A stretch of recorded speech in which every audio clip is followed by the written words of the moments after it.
Merci. Et maintenant, une belle histoire, une histoire humaine. C'est un homme que vous connaissez qui va vous la raconter, Yann Arthus Bertrand, un photographe, un réalisateur engagé, habitué à regarder la planète d'en haut. Il y a quelques mois, il a poussé la porte de notre bureau à envoyé spécial et il nous a parlé d'une femme, Marie-Thérèse. Une rencontre qui l'a bouleversé, qui a changé sa vie même, nous a-t-il dit. Marie-Thérèse s'occupe d'une cinquantaine d'orphelins à Brazzaville au Congo. Là-bas, avec elle et les enfants, Yann Arthus Bertrand nous a dit avoir rencontré la solidarité, la joie. Alors nous lui avons donné une carte blanche et la voici. C'est un souffle d'espoir venu d'Afrique. Et Yann nous en dira plus tout à l'heure. Il sera en plateau avec Françoise.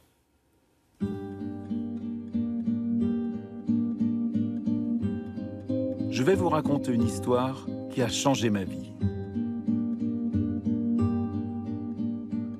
C'était il y a 2 ans, lors de l'un de mes voyages. C'est ici, au cœur de Brazzaville, au Congo, là où, comme dans beaucoup d'endroits sur notre planète, les enfants arrivent à vivre tant bien que mal. Ballottés par notre monde en folie, que j'ai découvert un endroit merveilleux. C'est un petit orphelinat. Vraiment tout petit pour ces 54 enfants. C'est difficile à expliquer ce que j'ai ressenti ici. C'est dur de trouver les mots justes. Les mots qui est la force de l'émotion. Je dirais tout simplement que l'harmonie et l'amour ont percuté mon cœur comme jamais. Et qu'à l'origine de cette harmonie, dans ce monde difficile, il y a une femme incroyable. Une femme qui a été la maman de près de 200 enfants. Une femme indestructible, belle, humaine, comme je n'ai jamais vu l'humanité. Sœur Marie-Thérèse. Je suis arrivée ici à l'âge de 4 ans. Peut-être que mes parents sont morts. Mon père et ma mère nous ont abandonnés. J'ai vu que la vie était très dure. J'ai cherché mes parents partout, même à l'église qu'on priait. Je n'ai retrouvé personne. J'étais perdue dans la rue. On m'a déjà expliqué si les parents abandonnent leurs enfants, peut-être si on avait des difficultés.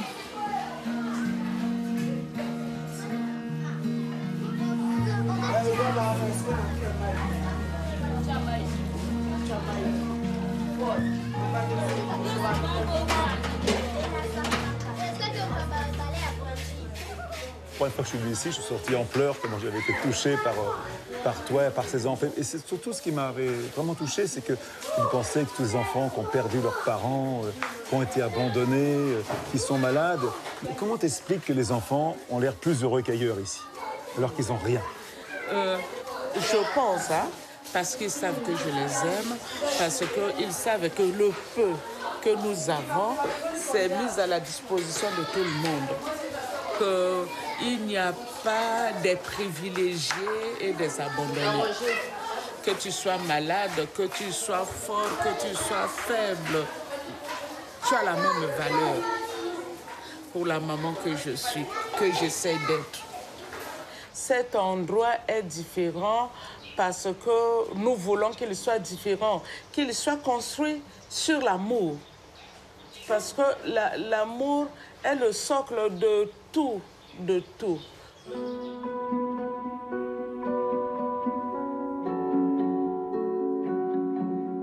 Nous vivons ici les uns pour les autres. C'est une grande famille et je veux que ça soit une famille.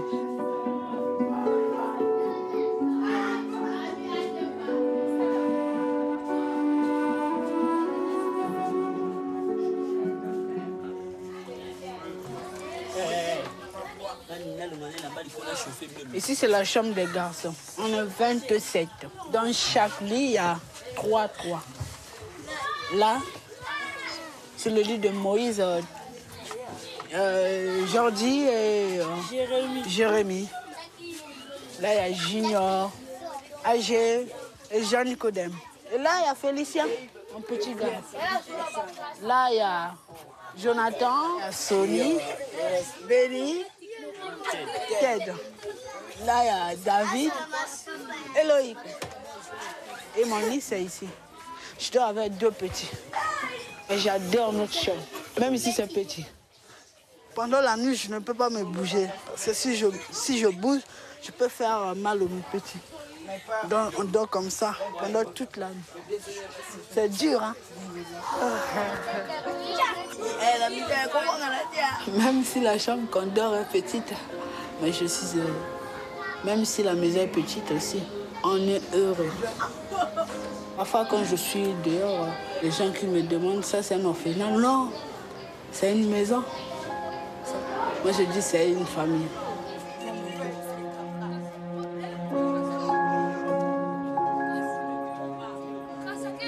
Tu as été abandonné par tes parents? Parce qu'ils n'avaient pas les moyens de vous entretenir? Ah, peut-être, mais moi, je ne sais pas. Tu sais pas? Au fait, j'ai ma maman aussi. Ah, t'as ta maman ici, t'as ta vraie maman, en fin de compte.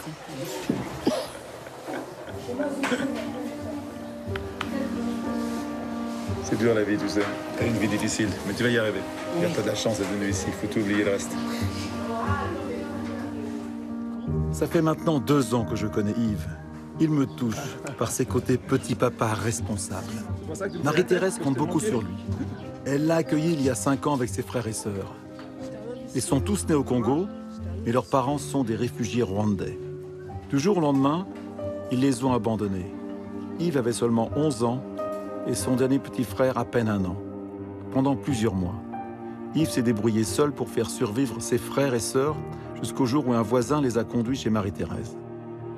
Aujourd'hui, ils sont 54 à l'orphelinat et près de 200 enfants ont vécu ici. Ils arrivent par le Haut-Commissariat aux réfugiés, la Croix-Rouge, la police et parfois même amenés par des parents. Entre les guerres au Rwanda, les conflits au Congo, les petits dont les parents sont morts du sida, les enfants qui sont rejetés car on les croit possédés par le malin, les enfants sorciers, tous ont des parcours indignes de l'enfance. Et Marie-Thérèse est incapable de refuser un enfant, même s'il est handicapé. Quand ils viennent, ils sont faibles. Souvent, quand ils arrivent, ils n'ont que l'habit qu'ils portent sur le dos, ce qu'ils ont sur le dos. Dans quel état? Parfois, on mangeait 1 fois par journée. Parfois, on ne mangeait pas aussi. On fait toute la journée sans manger. Mais ici, je mange matin, midi, soir. Demain, encore matin, midi, soir. Comment je ne veux pas grossir? Donc, je dois grossir parce que maman est là. Depuis qu'elle est là avec ses 3 frères, Yvette a appris à faire à manger, à s'éduquer, à laver le linge et à espérer. Tous les jours, Marie-Thérèse s'occupe de l'organisation de la maison. Toute la famille met la main à la pâte, les petits comme les grands. S'entraider est une évidence, une valeur qui certainement restera en eux pour toujours. C'est toutes les filles de la maison qui font la cuisine ici aussi. Tu leur apprends à faire la cuisine. Les filles comme les garçons. Tout le monde fait la cuisine. En fin de compte, c'est une maison où tout le monde fait tout. Oui, oui. Hein? Oui, oui. Dans l'éducation, il n'y a pas de différence entre les filles et les garçons. Quel est ton budget par jour? Tu sais à peu près ou tu ne calcules pas? Ça dépend de ce que nous mangeons. Par mois, entre 500 et 600 000, hein, donc 1 000 euros. C'est 1 000 euros oui, par mois? Oui. Les prix ne sont pas toujours stables. Hein. Et par exemple, avec 20 euros aujourd'hui, demain, ça peut être 30. Et est-ce que la nourriture a beaucoup augmenté depuis que tu as fait la maison? La nourriture augmente tout le temps, tout le temps, tout le temps. Et toi, tu rêverais d'avoir un jardin pour faire tes légumes? À quoi sert de rêver de l'impossible? Bon, toi, tu rêves de l'impossible tout le temps. C'est pas toi qui vas dire ça, quand même. C'est très bon, hein, merci beaucoup. C'est très bon, les filles. Merci. Les enfants, souvent, quand ils ont connu la faim, pour savoir que, d'une certaine manière, ils sont guéris, quand ils arrivent, tu ne verras aucun grain de riz par terre. Quand ils sont à peu près sortis de ce manque criard-là, la table est pleine de riz.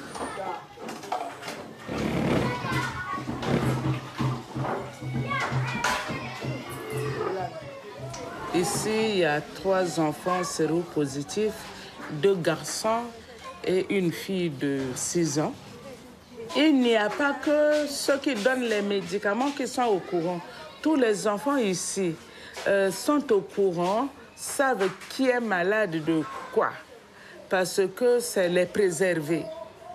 Tous les enfants savent que pour avoir cette maladie, ce n'est pas en touchant l'autre, ce n'est pas en mangeant dans la même assiette. On leur dit que le problème fondamental, c'est le sang. Je leur explique que quand l'autre se blesse, il ne faut pas toucher à son sang, il faut appeler une grande personne. Ça, ils le savent.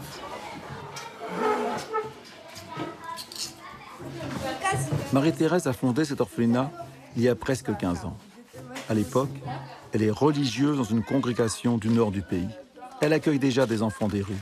Et puis la guerre éclate en 97. Les conditions se font difficiles pour tous. Alors comme ça, elle part sur les routes avec une vingtaine d'orphelins. Elle se débrouille pour survivre. Quelques semaines plus tard, ces rencontres l'amènent dans une toute petite maison que viennent de quitter d'anciens militaires. Les propriétaires acceptent de la lui prêter. Tout le monde était gentil avec nous. Comme on est venu, maman nous a donné les habits. On s'est même lavé, c'était beau. Il y avait de l'eau, on a même bien mangé. Il y avait tout ce qu'on avait besoin. J'ai retrouvé une famille très super ici. Très même super, je peux dire. Et l'amour aussi. Et l'amour. Ça, c'est la robe de Boisseau. Tiens ta robe. Je pense que la première chose, c'était le bonheur d'être ensemble. Même si on était dans la pauvreté la plus extrême, dans une maison sale, sale, sale, sale. Mais je suis convaincue que quand une porte ferme, mille autres s'ouvrent. Donc, quand vous allez dans la vie, en étant négatif, vous n'avez que du négatif, je crois. Quand vous êtes positif, ça marche peut-être pas toujours très bien, mais ça marche quand même. Est-ce que j'en suis? Maman, elle a toi. Oh, le poisson.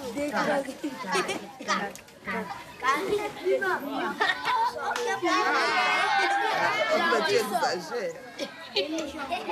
Déjà, maman a eu de 9, il y avait 2 9. Moi, j'ai ça. Marie-Thérèse et son sourire. Marie-Thérèse et ses rires. Elle irradie les enfants d'un amour contagieux. Et chaque fois, elle m'impressionne par la profondeur et la justesse de ses mots. La valeur de l'homme, ce n'est pas dans ses buildings, ce n'est pas dans 1000 voitures. C'est ce qu'il est au profond de lui-même. On ne peut voir ça qu'avec les yeux du cœur. L'essentiel est invisible, non? L'essentiel est invisible à l'œil. Bonne nuit, les enfants. Merci, maman. À vous pareil. Merci.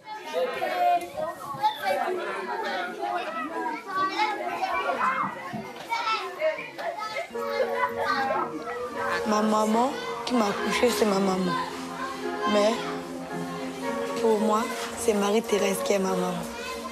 J'aime maman comme ma propre mère, parce qu'elle fait tout pour moi. C'est une mère qu'il faut pour un enfant.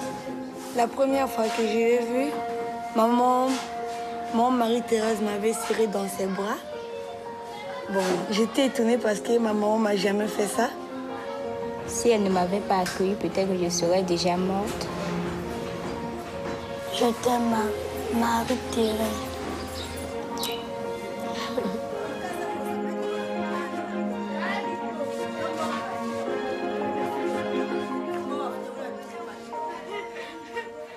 Marie-Thérèse a un grand rêve.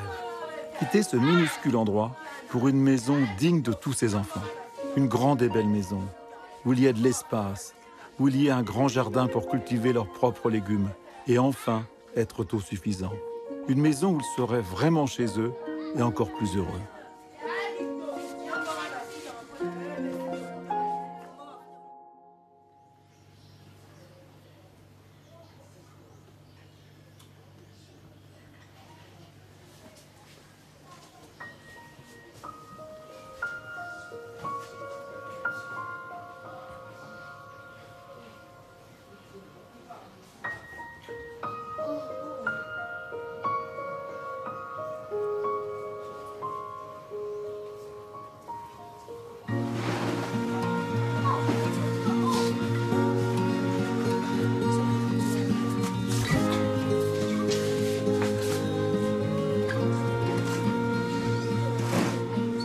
La maison s'éveille et chacun sait ce qu'il a à faire. Souvent dans les familles, ça crie, ça se chamaille. Et ce qui m'étonne toujours, c'est qu'ici, ils sont 54 enfants et je ne les vois jamais se disputer.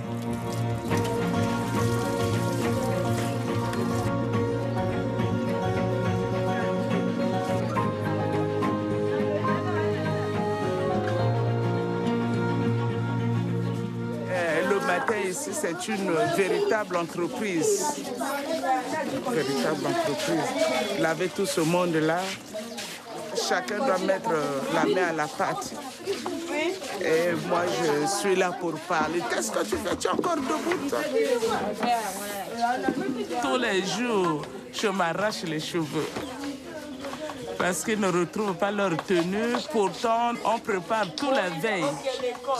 Et le matin, comme par enchantement, tout disparaît. Il y a des petits malicieux qui, pour ne pas aller à l'école, cachent les chaussures, cachent la tenue. Donc il faut chercher longtemps où ils vont se cacher derrière. Heureusement qu'il y a des anges gardiens ici, hein, qui savent qu'il y a quelqu'un qui s'est caché derrière.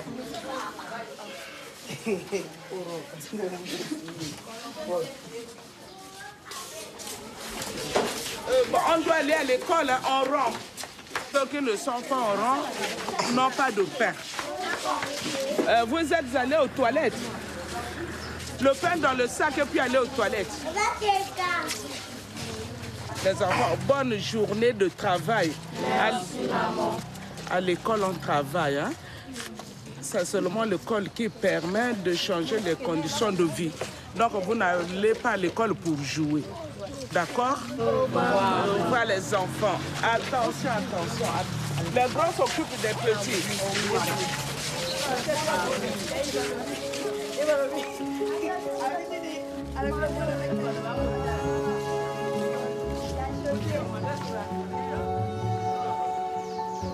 Marie-Thérèse m'a appris beaucoup de choses, à travailler, à faire les choses jusqu'au bout. Que quand je pars à l'école, c'est pas pour elle, mais c'est pour moi-même. Elle m'a appris ça. Oui, j'ai compris pourquoi. Je dis que je suis la clé de ma famille et de la maison ici. Je dois aider beaucoup, je dois travailler pour ouvrir les portes de mes rêves.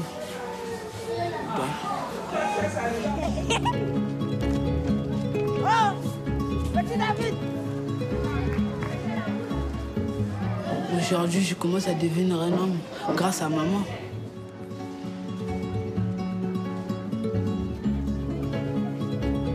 L'éducation est une arme, la clé de la réussite. Et ça, Marie-Thérèse le sait. Pour elle, le savoir est aussi important que la nourriture. Alors tous les mois, elle dépense la moitié de son budget pour offrir une école privée à ses enfants. Pour eux, je voudrais le meilleur. Moi, je n'ai pas d'argent, mais c'est le droit de tout parent de vouloir le meilleur pour ses enfants.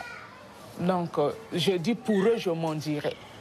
Il y a des enfants qui pensent que l'école n'est pas faite pour eux. J'essaie de leur dire, j'essaie de faire tout ce que je peux pour vous. Si vous ne réussissez pas dans la vie, si vous ne mettez pas du vôtre en travaillant, vous ne direz pas que vous n'avez pas été aidé. Je voudrais que ce soit des gens bien. Des gens bien, les gens sur lesquels le monde puisse compter.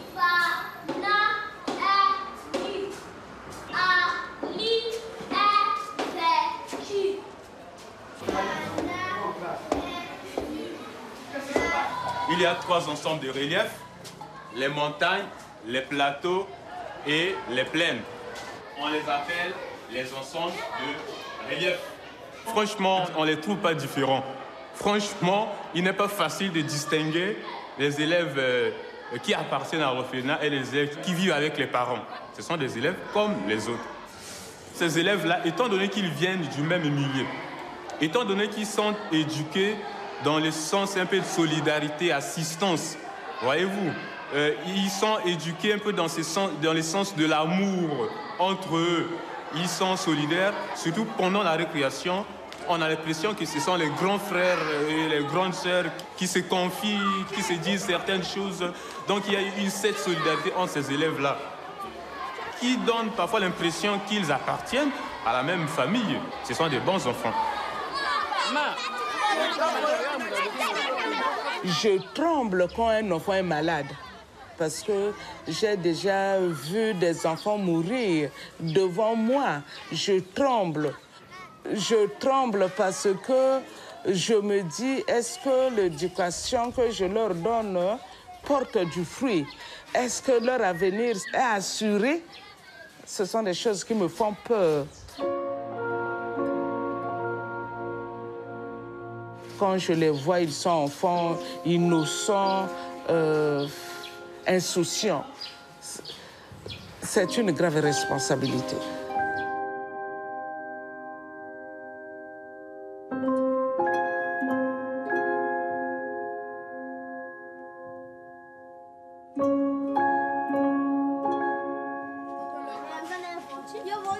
Je t'ai amené plein de vêtements pour les filles, là. Des vêtements neufs et plein de chaussures, je t'ai emmené. Voilà, on m'a gentiment donné à Paris. Il faut qu'on voit pour acheter des lits pour mettre dans la chambre, là. On s'occupe de ça aussi. Hein. Oui. Celle-là aussi, elle a brûlé? Un mois avant mon arrivée, Marie-Thérèse et les enfants ont vécu un drame. Le feu a pris dans l'orphelinat. Les enfants étaient tous à l'école, sauf 4 d'entre eux, dont André, handicapé. André a péri dans les flammes.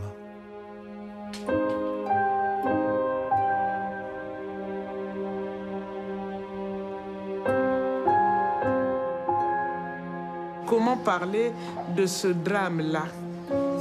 Est-ce que j'ai les mots les plus forts pour parler de ça? Sinon, ma détresse.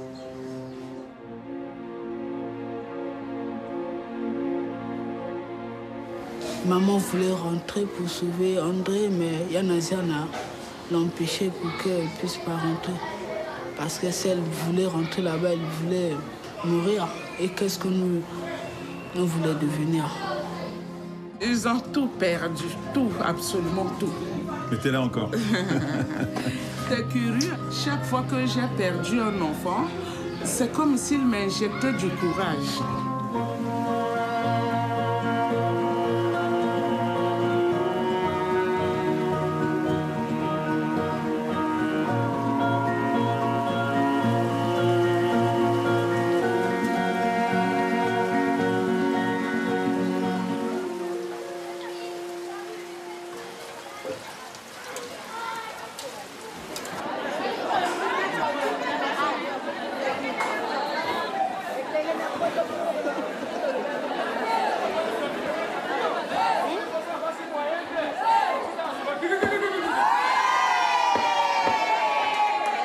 Arriver à gérer le quotidien d'autant d'enfants.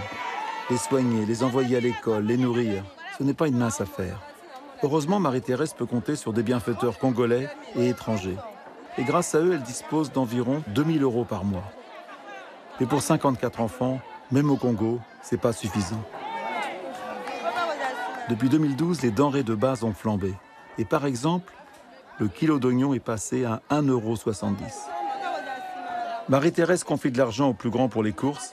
Ils doivent se débrouiller avec 5 € seulement par enfant pour toute une semaine.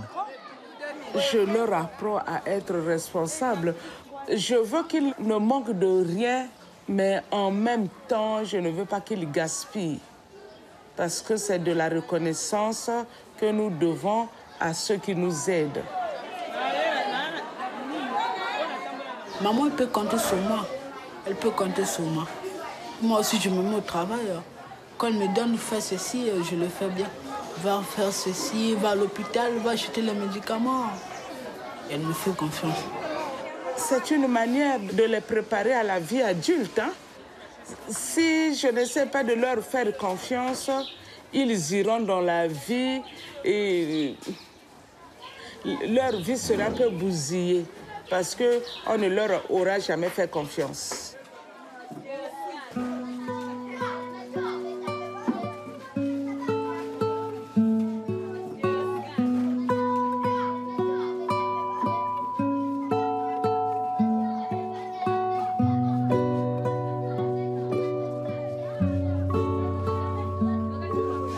Attention les deux amis. Voilà, comme ça. Allez, regarde-moi. Mon général, mon général. Attention, regardez-moi. Les photos des amis. Je sens tellement que ces enfants sont unis pour la vie qu'ensemble ils en deviennent magnifiques. Alors j'ai envie de saisir cette tendresse entre chaque meilleur ami. Mais le problème, c'est qu'ils sont tous meilleurs amis. C'est déjà prêt, toi. Lui, ça fait 4 fois qu'il vient avec ses amis. Lui, il a 4 meilleurs amis. Lui. Moi, avec mon meilleur ami. C'est qui mon meilleur ami? C'est Yves.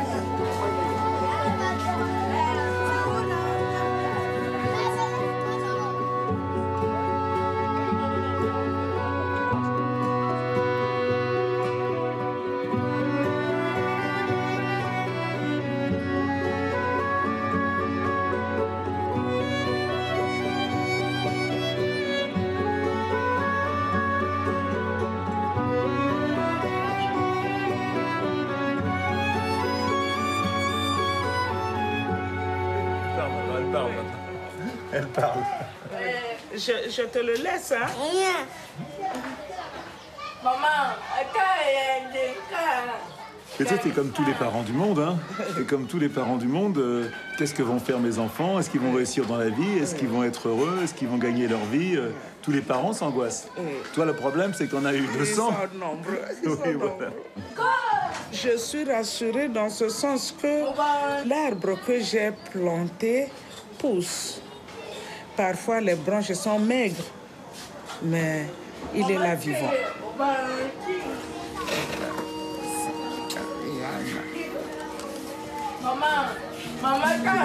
J'ai pas le droit de parler à maman? Je te parle à toi? Gemma rayonne avec son sourire éclatant. Et tout comme les 54 enfants de l'orphelinat, elle devra partir à l'âge de 18 ans. La loi les y oblige. Quitter la maison est une nouvelle épreuve à surmonter. Ils vont se retrouver à nouveau seuls pour affronter un monde difficile. Mais même si leur avenir est incertain, ils ont eu de la chance de vivre ici, de se reconstruire, de préparer leur vie d'adulte le mieux possible. Laurette a grandi. Et comme la plupart des enfants, elle revient voir maman Marie-Thérèse. Dans le quartier de la cité où elle habite, elle élève seule ses 2 enfants. Mais ça va. Elle a appris à suivre son propre chemin. Que ma vie est dure d'un côté, mais de l'autre côté, ma vie n'est pas tellement dure parce que j'arrive toujours à m'en sortir. J'arrive à nourrir mes enfants parce qu'au fond de nous, on garde toujours notre éducation. Tout ce qu'on apprend ici est toujours gravé et gardé dans le cœur. Quand on est ici, on a une famille. Mais quand on part d'ici, quand on part de l'orphelinat, on est toujours une famille. Quand j'ai un problème, maman est là, mon mari Thérèse, je viens auprès d'elle. Elle dit, je suis là pour toi.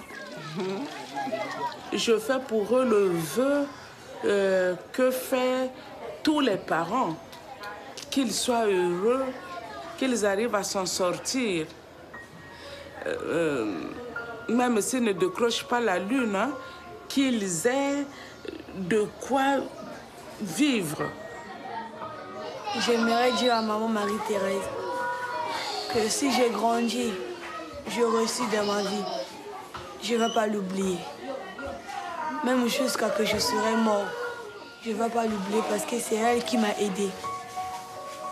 Je veux dire à maman, maman, je t'aime.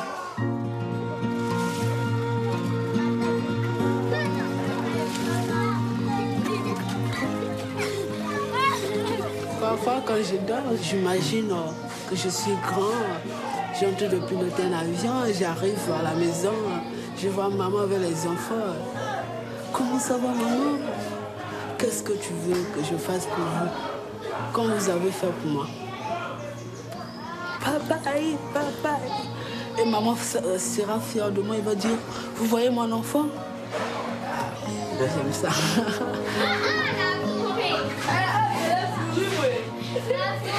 Je pense que dans la vie de quelqu'un, il y a des choses qui sont fondamentales. Je pense que si je n'avais pas fait ça, j'aurais été à côté de la plaque. Je pense que j'aurais manqué quelque chose d'essentiel dans ma vie. Si je la vis pour donner la vie aux autres, c'est sublime, je trouve.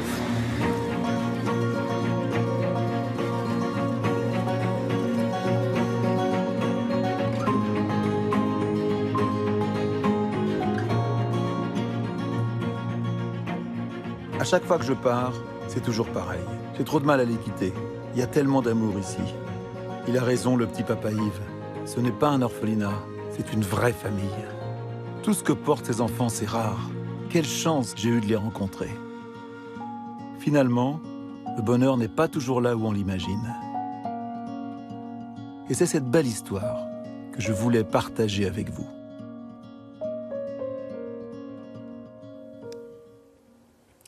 Bonsoir Yann Arthus Bertrand. Bonsoir.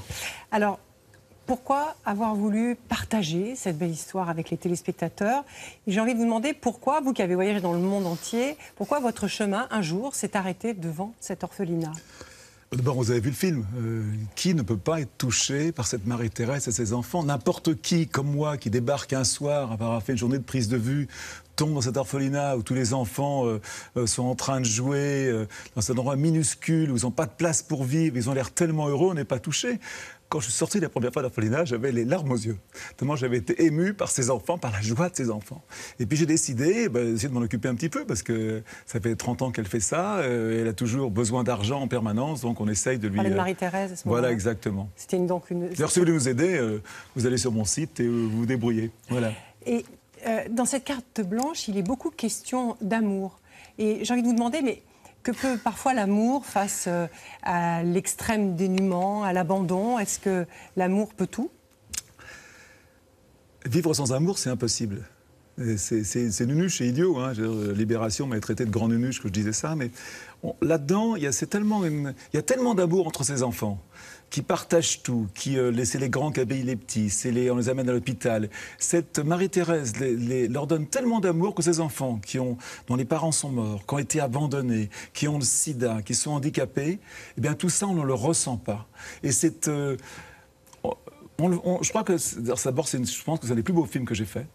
On a fait avec David, qui avait beaucoup travaillé avec moi sur Vue du ciel. Et vraiment, on arrive, dans ce film, on sent qu'il se passe quelque chose. Ça fait 10 fois que je le regarde, et chaque fois, je suis là, presque les larmes aux yeux. Puis en même temps, c'est un peu notre famille, parce qu'on s'en occupe beaucoup. Et puis ces enfants, je vais essayer de les aider aussi à faire des études. Parce que dès qu'ils sortent de là, ils n'ont pas le droit de rester après 18 ans, et donc il faut absolument pouvoir les aider après. Voilà. Donc c'est une grande chaîne de solidarité avec l'association Badao. C'est les sentiments qu'il y avait dans cet orphelinat qui vous ont particulièrement porté et touché? C'est drôle parce qu'aujourd'hui, dans tout ce que je fais, c'est en fin de compte le vivre ensemble qui m'intéresse. Et là, c'est ce qu'il y a de meilleur. Ces enfants, ils ont retrouvé un petit peu la société idéale, où on partage tout, où on s'aime, tout simplement. Vous savez, nous, on travaille seulement sur Human, qui est mon prochain long métrage, et on fait des interviews dans le monde entier. On va en Syrie, on va en Irak, on va au Rwanda. Chaque fois, les gens vous citent à la fin, quand il y a un message à donner, c'est toujours un message d'amour. On a tous envie d'amour, et on a tous envie d'en recevoir et d'en donner. Et plus on en donne, plus on en reçoit. Et ça, Marie-Thérèse, elle en reçoit énormément. Et c'est ça que je voulais montrer. Aujourd'hui, dans ce monde de cynisme, de scepticisme, dans lequel on ne croit pas en grand-chose, mais ça, moi, j'y crois profondément, au fond du cœur. J'espère que les gens qui l'ont vu l'auront compris. Merci beaucoup pour ce témoignage. Et puis merci à vous de nous suivre aussi nombreux. Merci de votre fidélité. Avant de nous quitter, n'oubliez pas France2.fr pour voir ou revoir nos enquêtes, documents et reportages. Et les réseaux sociaux, Twitter, Facebook, pour rester en contact avec nous. À très vite